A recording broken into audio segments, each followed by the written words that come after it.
आशा के मोती चैनल में कामधेनु गाय की कहानी।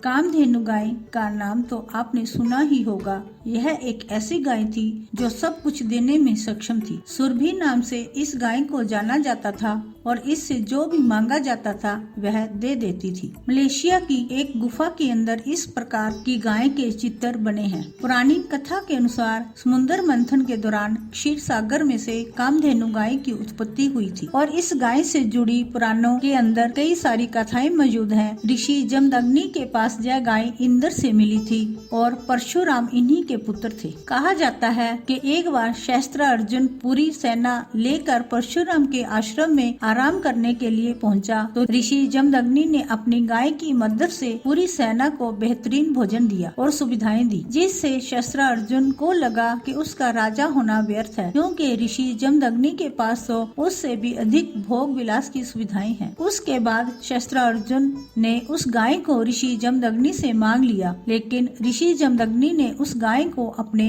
भर पोषण का एकमात्र जरिया बताया और देने से मना कर दिया। उसके बाद शस्त्रार्जुन ने क्रोध के अंदर आकर आश्रम को तहस नहस कर दिया और जब शस्त्रार्जुन गाय को लेने के लिए आगे बढ़ा तो वह अपने आप ही स्वर्ग के अंदर चली गई। भगवान परशुराम जब आश्रम के अंदर लौटे तो देखा पूरा आश्रम उजड़ा हुआ था। उसके बाद उन्होंने माता रेणुका से पूछा। फिर परशुराम ने शस्त्रार्जुन का वध करने का संकल्प लिया और सबसे पहले शस्त्रार्जुन को समझाने के लिए मिले और कहा यदि वह समस्त साधुओं से माफी मांग ले तो वह उसका वध करने से रोक सकते हैं, लेकिन शस्त्रार्जुन काफी अहंकारी हो चुका था, वह नहीं माना। इसके बाद शस्त्रार्जुन और परशुराम के बीच महेशमतीपुरी के अंदर भयंकर युद्ध हुआ। यहाँ पर परशुराम ने शस्त्रार्जुन को परास्त कर दिया और उसके सर को काट डाला। आश्रम आने के बाद परशुराम के पिता ने आदेश दिया कि वे इस वध का प्रायश्चित करने के लिए यात्रा पर जाएं, लेकिन इसकी खबर शस्त्रार्जुन के पुत्रों को लग गई और उसके बाद वे आश्रम में आए। फिर माता रेणुका और महर्षि जमदग्नि दोनों को मारने की कोशिश की।